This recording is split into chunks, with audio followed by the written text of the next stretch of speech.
அனைவருக்கும் வணக்கம். இபிஎஃப்ஓ அப்படின்னு சொல்லக்கூடிய குறைந்தபட்ச பென்ஷனுடைய தற்போதைய நிலை என்ன அப்படிங்கிறத தான் இந்த வீடியோவில் பார்க்க போகிறோம். குறிப்பாக ரீசன்ட் டேஸாக சோஷியல் மீடியாவில் அதிகமாக இபிஎஃப்ஓ அப்படிங்கிறது 7,500லேருந்து 10,000 வரைக்கும் வழங்குறாங்க அப்படின்னு சொல்லி போட்டிருக்காங்க. இது உண்மைதானா? இது கண்டிப்பாக எல்லாருக்குமே கிரெடிட் ஆயிருமா? இந்த மாதிரியான நிறைய கேள்விகள் அப்படிங்கிறது சோஷியல் மீடியாவில் அதிகமாகவே போயிட்டுருக்கு. இதை பற்றின முழுமையான விளக்கமாக தான் இந்த வீடியோவில் இருக்கும். வீடியோவை கடைசி வரைக்கும் ஸ்கிப் பண்ணாமல் பாருங்கள். நம்ம சேனலை முதல் முறையாக பார்க்குறீங்க அப்படின்னா சேனலை சப்ஸ்கிரைப் பண்ணிக்கோங்க அண்ட் பக்கத்தில் உள்ள பெல் ஐக்கனுமே கிளிக் பண்ணிக்கோங்க. ஓகே, வாங்க வீடியோக்குள்ளே போகலாம். இபிஎஃப்ஓ அப்படிங்கிறது எம்ப்ளாயீஸ் ப்ரொவிடென்ட் ஃபண்ட் ஆர்கனைசேஷன் அப்படின்னு சொல்லக்கூடிய ஊழியர்களுக்காக வருங்கால வைப்பு நிதியாக கொடுக்கக்கூடிய ஒரு அமைப்பு அப்படிங்கிறது. இதன் கீழே செயல்படக்கூடிய எம்ப்ளாயீஸ் பென்ஷன் ஸ்கீம் அப்படின்றதுல இபிஎஸ் 1995 திட்டத்தின் மூலயமா தகுதியான உறுப்பினர்களுக்கு ஓய்வூதியம் வழங்கப்பட்டுருக்கு. இந்த திட்டத்தில் ஊழியர் அண்ட் நிறுவனம் ரெண்டுமே இபிஎஃப் பங்களிப்பில் ஒரு குறிப்பிட்ட பகுதியை இபிஎஸ்ஸாக செலுத்திட்டுருக்கு. அதற்கப்புறம் தகுதிகளை பூர்த்தி செஞ்ச உறுப்பினர்களுக்கு ஓய்வூதியமாக மாதம் மாதம் நம்மளுக்கு பென்ஷன் வரும். இதுதான் இபிஎஃப்ஓ அப்படிங்கிறது. தற்போது வழங்கக்கூடிய குறைந்தபட்ச பென்ஷன் எவ்வளோ அப்படின்னு பார்த்தீங்கன்னா, தற்போதைய நிலையில் இபிஎஸ் 95 திட்டத்தின் கீழே வழங்கப்படக்கூடிய குறைந்தபட்ச மாதாந்திர பென்ஷன் அப்படிங்கிறது 1000 தான் இருக்குது. இந்த தொகை கடந்த சில ஆண்டுகளாக மாற்றப்படலை. ஏன் இந்த பென்ஷன் உயர்த்த வேண்டும் அப்படின்னு சொல்லி இப்போ ரீசெண்டாக அதிகமாக கோரிக்கை கொடுக்குறாங்க அப்படின்னா, இன்றைக்கி இருக்கக்கூடிய கால சூழ்நிலையில் விலைவாசி அப்படிங்கிறது அதிகமாக இருக்குது. அவங்க கொடுக்கக்கூடிய இந்த 1000 ரூபாய் அப்படிங்கிறது ரொம்ப குறைவான தொகையாக இருக்குது. இதனால் குடும்ப செலவு சமாளிக்கிறது ரொம்ப கஷ்டம். அதனால் குறைந்தபட்ச பென்ஷன் தொகை 7,500 உயர்த்தணும் அப்படின்னு சொல்லியிருக்காங்க. அது கூடயே அகவிலைப்படி, அதாவது டியர்னஸ் அலோவன்ஸ் அப்படிங்கிற டிஏ அப்படிங்கிறது வழங்கணும் அப்படின்னும் கோரிக்கை விடுத்திருக்காங்க. இந்த நிலையில தான் இந்த இபிஎஃப்ஓ வாங்கக்கூடிய எல்லாருக்குமே ஒரு முக்கியமான 3 புதிய மாற்றங்களை இதில் புகுத்தியிருக்காங்க. இந்த 3 முக்கிய அறிவிப்புகள் மற்றும் மாற்றங்கள் தகவல்கள் எப்படி இருக்குது, என்ன சொல்லியிருக்காங்க அப்படின்னு சொல்லி பார்த்தீங்கன்னா, அதில் முதல் அப்படின்னு பார்த்தீங்கன்னா இபிஎஃப் 3.0 அப்படின்னு சொல்லக்கூடிய அது தொடர்பான தகவல்கள் அதிகமாக இப்போ சோஷியல் மீடியாவில் கவனத்தில் ஈர்க்கப்படுது. தற்போது இபிஎஃப் அப்படின்னு சொல்லக்கூடிய இந்த இபிஎஸ் பென்ஷன் அப்படின்றதுக்கான கணக்கீட்டுக்கான அடிப்படை ஊதிய உச்சவரம்பு மாத சம்பளம் அப்படின்னு பார்த்தீங்கன்னா 15,000 இருந்தது. இதை 25,000 உயர்த்துறதுக்கு முன்மொழிவு பரிசீலனையில் இருப்பதாக தகவல் வெளியாகி இருக்கு. இந்த மாற்றம் அப்படிங்கிறது அதிகாரப்பூர்வமாக அமல்படுத்தப்பட்டுச்சு அப்படின்னா நிறுவனங்கள் செலுத்தக்கூடிய இபிஎஸ் பங்களிப்பு மாதத்துக்கு 1,250லேருந்து 2,083 உயரக்கூடும். இதன் மூலமாக எதிர்காலத்தில் ஓய்வு பெறும் உறுப்பினர்களுக்கு அதிக பென்ஷன் கிடைக்கிறதுக்கான வாய்ப்பு அதிகமாக உருவாகும் அப்படின்னு சொல்லியிருக்காங்க. ஆனால் இந்த மாற்றம் தொடர்பாக இதுவரைக்கும் இபிஎஃப்ஓ அல்லது மத்திய அரசு இருந்து அதிகாரப்பூர்வமான அறிவிப்பு வெளியானுச்சான்னு கேட்டிங்கன்னா இன்னும் கிடையாது. இது மட்டும் இல்லாமல் 2025-26 நிதியாண்டிற்கான இபிஎஃப் வட்டி விகிதம் அப்படிங்கிறது 8.25% இபிஎஃப்ஓ அப்படின்ற மத்திய அறங்காவலர் குழுவால் பரிந்துரைக்கப்பட்டு அதற்கு தேவையான ஒப்புதல்கள் கிடைச்ச பிறகு உறுப்பினர்களின் கணக்கில் வரவு வைக்கப்படும் சொல்லியிருக்காங்க. பிஎஃப் பணம் அப்படிங்கிறது பெறக்கூடிய நடைமுறையில் நிறைய மாற்றங்கள் எளிமையாக்கப்பட்டிருக்கு. இதுதான் 2வது முக்கியமான மாற்றம் அப்படிங்கிறது. இனிமேல் இருந்து, அதாவது இபிஎஃப்ஓ அப்படிங்கிறது பல்வேறு டிஜிட்டல் மாற்றங்களை மேற்கொண்டுட்டு வருது. குறிப்பாக ஆன்லைன் மூலியமாகவே ஆன்லைனில் தாக்கல் செய்யப்படக்கூடிய பல பிஎஃப் கிளைம்ஸ்கள் இது எல்லாமே முன்பை விட வேகமாக செயல்படுத்தப்பட்டு வருது இந்த டிஜிட்டல் மயமாக்கப்பட்டதுனால. இபிஎஃப்ஓ அதிகாரிகள் தெரிவித்த தகவலின்படி தற்போது பெரும்பாலான தகுதியான பிஎஃப் விண்ணப்பங்கள் அப்படிங்கிறது ஆட்டோ செலக்ட் முறையில் விரைவாக செயல்படுத்தப்பட்டுருக்கு அப்படின்னு சொல்லியிருக்காங்க. இதனால் நிலுவையில் விண்ணப்பங்களுடைய எண்ணிக்கை அப்படிங்கிறது கம்மியாகும் அப்படின்னு சொல்லியிருக்காங்க.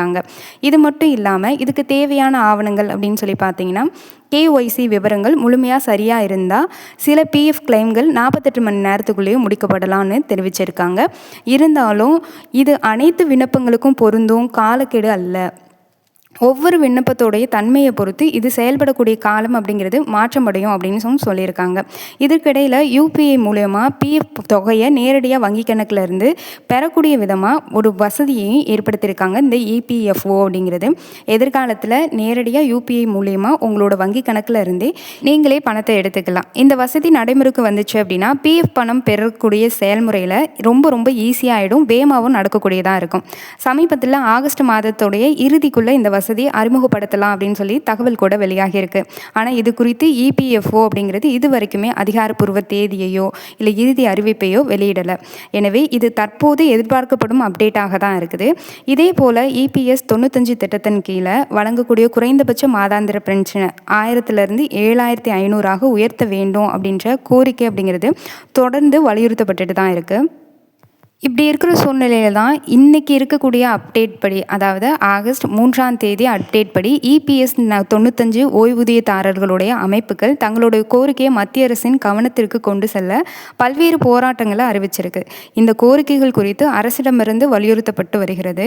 7500 பென்ஷன் அமலுக்கு வந்துருச்சா அப்படின்னு சொல்லி கேட்டிங்கன்னா இல்லை. சமூக ஊடகங்களில் இது போன்ற தகவல்கள் பரவினாலும் மத்திய அரசு அல்லது இபிஎஃப்ஓ அப்படிங்கிறது இது வரைக்கும் 7500 குறைந்தபட்ச பென்ஷன் தொகை அமுல்படுத்தியதா எந்த ஒரு அதிகாரப்பூர்வ அறிவிப்பையும் தெரிவிக்கல.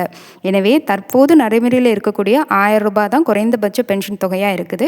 யாருக்கு இபிஎஸ் பென்ஷன் அப்படிங்கிறது கிடைக்கும் அப்படின்னு சொல்லி பார்த்தீங்கன்னா இபிஎஃப்ஓவில் உறுப்பினராக இருந்திருக்க வேணும், இபிஎஸ் திட்டத்தில் பங்களிப்பு செய்திருக்கவும் வேணும், பொதுவாக குறைந்தது 10 ஆண்டுகள் இபிஎஸ் தேவை நிறைவு செஞ்சுருக்கணும்னு சொல்லியிருக்காங்க. 58 வயது நிறைவடைந்த பிறகு மாதாந்திர பென்ஷன் பெற தகுதி கிடைக்கும் அப்படின்னும் சொல்லியிருக்காங்க. குறிப்பாக சொல்லணும் அப்படின்னா குறைந்தபட்ச பென்ஷனை 7500 உயர்த்த வேண்டும்ன்ற கோரிக்கை தொடர்ந்து வலுப்பெற்று தான் வருதே தவிர தற்போது வரைக்கும் அது அதிகாரப்பூர்வமாக உயர்த்தப்பட்டுச்சுன்னு சொல்லி எந்த ஒரு அதிகாரப்பூர்வ அறிவிப்பும் வரல. அதே மாதிரி இந்த ஆகஸ்ட் மாதத்தில் ஒரு முக்கியமான 3 அப்டேட் அப்படிங்கிறது இருக்குது. என்ன அப்படின்னு பார்த்தீங்கன்னா இபிஎஸ் 95 ஓய்வூதியதாரர்கள் குறைந்தபட்ச பென்ஷனை 7500 உயர்த்த வேண்டும் என்று தொடர்ந்து கோரிக்கை வச்சிட்டு இருக்காங்க. 2வது, இந்த கோரிக்கையை வலியுறுத்தி ஆகஸ்ட் 5ஆம் தேதி நாளான்னைக்கு பட்ஜெட் தாக்கல் பண்ணக்கூடிய நாளுக்கு ஆகஸ்ட் 5ஆம் தேதி நாடு முழுக்க இந்த இபிஎஸ் தொடர்பான போராட்டம் அப்படிங்கிறது நடத்த போகிறாங்க அப்படின்னு சொல்லி இபிஎஸ் 95 நேஷ்னல் அகிடேஷன் கமிட்டி அப்படிங்கிறது அஃபிஷியலாகவே அறிவிச்சிருக்காங்க. இதன்படி இபிஎஸ் 95 அப்படிங்கிறதே அந்த திட்டத்தின்படியே அவங்களே டைரெக்டாக அனுப்பிச்சிருக்காங்க. அதனால் வர்ற ஆகஸ்ட் 5ஆம் தேதி நாடு முழுக்கவுமே இந்த இபிஎஃப்ஓ தொடர்பான போராட்டம் அப்படிங்கிறது ஏற்படுறதுக்கு வாய்ப்பு இருக்குது. அன்றைக்கி தான் ஆகஸ்ட் 5ஆம் தேதி அன்றைக்கி பொது பட்ஜெட் தாக்கல், தமிழகத்துடைய பொது பட்ஜெட் தாக்கல் அப்படிங்கிறது தாக்கல் செய்யப்பட இருக்குது. அந்த தாக்கலில் இருந்து தான் நம்மளுக்கு மாதம் மகளிர் உரிமை தொகை 2500 வருமா அப்படிங்கிறதும், அண்ட் முதியவர்களுக்கு மாதம் 3000 ரூபாய் வழங்கப்படுமா அப்படிங்கிறது, 6 சிலிண்டர் வழங்கப்படுறது, 4000 ரூபாய் வேலை இல்லாதவங்களுக்கு கொடுக்கப்படுறது, இது எல்லாமுக்கான அஃபிஷியல் அறிவிப்பு அப்படிங்கிறது வரும். அந்த தாக்கலில் தான் நம்ம தெரிஞ்சுக்க முடியும் அந்த பட்ஜெட் தாக்கல் நிதிநிலை அறிவிப்பு படி. அண்ட் சிம்பிளாக சொல்லணும் அப்படின்னா இபிஎஃப்ஓ அப்படிங்கிறது இப்போ சமூக வலைதளத்தில் 7500 ரூபாய் எல்லாருடைய அக்கௌண்ட்லேயும் கிரெடிட் ஆயிடுச்சுன்னு சொல்லி நிறைய ஃபேக் நியூஸ் அப்படிங்கிறது பரவிட்டுருக்கு. 7500 இன்னும் கிரெடிட் ஆகலை. பழையபடி அந்த 1000 ரூபாய் தான் அவங்கவுங்க அக்கௌண்ட்டில் மாதம் கிரெடிட் ஆகிட்டுருக்கு. இன்னுமே எந்த ஒரு அஃபிஷியல் நியூஸுமே 7500 ரூபாய் பென்ஷன் அப்படிங்கிறது உயர்த்திட்டாங்க அப்படின்னு வரவே இல்லை. இபிஎஃப்ஓ அப்படிங்கிறது அதோட அஃபிஷியலில் கொடுக்கவும் இல்லை, மத்திய அரசும் நம்மளுக்கு கொடுக்கல. இதை பற்றின அதிகாரப்பூர்வ அறிவிப்பு வரப்போ நம்ம சேனலில் நானே உங்களுக்கு அப்டேட் கொடுக்குறேன். சேனலை மட்டும் சப்ஸ்கிரைப் பண்ணிக்கோங்க. இந்த தகவல் உங்களுக்கு பயனுள்ள வகையில் அமைஞ்சிருந்தால் மறக்காமல் லைக் பண்ணிடுங்க. நன்றி, வணக்கம்.